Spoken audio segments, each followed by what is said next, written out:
Assalamualaikum warahmatullahi wabarakatuh. Bismillahirrahmanirrahim. Qala al-muallif rahimahullahu taala wa nafa'ana bi ulumihi fid dharain amin ya Allah ya rabbal alamin. La yashkuru moal syukuran Allah ka Gusti Allah sahaman jalma la yashkuru anu teu syukuran ieu man annasa ka jalma-jalma. Rawahu ngariwayatkeun kana ieu hadis Ahmadu Imam Ahmad. La yuladagu moal diseureudeut sal mukminu hiji jalma mukmin min hujrin tina hiji liang marrotaini kalawan dua kali. Rawahu ngariwayatkeun kana ieu hadis Al Bukhari Imam Bukhari. La'ana ngalaknat sallallahu Gusti Allah al mutasyabihati ka pirang-pirang anu niru minan nisa iti pirang-pirang awewe birijali ka pirang-pirang lalaki. Wal mutasyabihina jeung anu niru kabeh minarijali ti pirang-pirang lalaki binisai ka pirang-pirang awewe. Rawahu ngariwayatkeun kana ieu hadis At-Tirmidzi Imam Tirmidzi.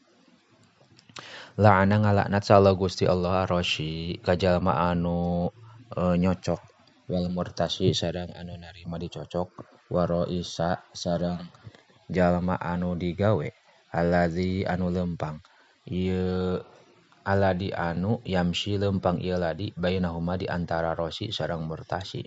Rawahu ngariwayatkeun kana ieu hadis Ahmadu Imam Ahmad an Saubana katampi ti Sauban. Likuli nabiyyin eta tetep ka sakur nabi teh dakwatun ari aya doa. Mustajabatun anu diijabah pata'ajjala maka ngaburu-burukeun sakulu nabiyyin sakur-sakur nabi dakwatahu kana doana nabi. Wa ini sareng sayaktosna kami ikhtabatu eta nyawiskeun kami da'wati kana doa kami li ummati pikeun umat kami yaumal qiyamati dina poe kiamah. Pahia mangka ari ieu dakwah teh ilatun eta meunang insyaallah mun ngarsakeun insyaallah Gusti Allah man ka jalma mata anu maot ieu man min ummati ti umat kami la yusyriku anu teu ngamusyrikeun ieu man billahi ka Gusti Allah syai'an kalawan hiji perkara. Rawahu ngariwayatkeun kana ieu hadis Sahihani Bukhari Muslim. Likuli syai'in eta tetep pikeun sakur-sakur perkara teh zakatun ari aya zakat. Zakatu dari ari zakatna imah baitu diafati eta imah atawa kamar kanggo semah. Rawahu ngariwayatkeun kana ieu hadis Arifa'i Imam Rifa'i an Sabitin ti Sabit. Likuli syai'in eta tetep ka sakur-sakur perkara teh torikun ari aya jalan. Tariqul jannah ari jalanna ka surga al ilmu eta ilmu. Rawahu ngariwayatkeun kana ieu hadis Dailami Imam Dailami an Ibnu Umar katampi ti Ibnu Umar. Likuli syai'in eta tetep sakur-sakur perkara teh miftahun ari aya kunci. Wa miftahul jannati sareng ari kuncina surga teh hubul masakin eta cinta ka pirang-pirang jalma miskin wal fuqara'i sareng ka pirang-pirang jalma fakir. Rawahu ngariwayatkeun kana ieu hadis saha Ibnu La'in an Ibnu Umar katampi ti Ibnu Umar. Lil mar'ati eta tetep pikeun awewe sitroni ari dua tutup-tutup al qabru kahiji kuburan wal jauju sareng kadua salalaki. Rawahu ngariwayatkeun kana ieu hadis Ibnu Adi Ibnu Abdi an Ibnu Abbasin katampi ti Ibnu Abbas. Lil muslimi eta tetep ka jalma muslim alal muslimi wajib ka jalma muslim deui.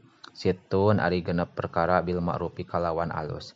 Yusalimu mere salam ieu muslim alaihi ka muslim deui.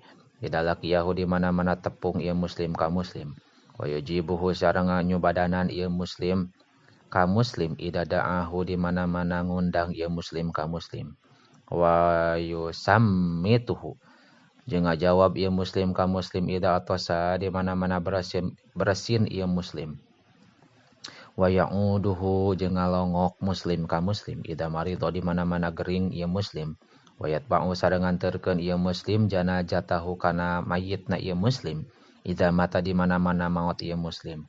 Wa yuhibbu sareng mikaresep ieu muslim lahu ka muslim ma kana perkara yuhibbu anu mikaresep yuhibbu anu mikaresep ieu muslim kana ma linapsihi pikeun awakna ieu muslim. Rawahu ngariwayatkeun kana ieu hadis Ahmadu Imam Ahmad. Wallahu a'lamu bissawab.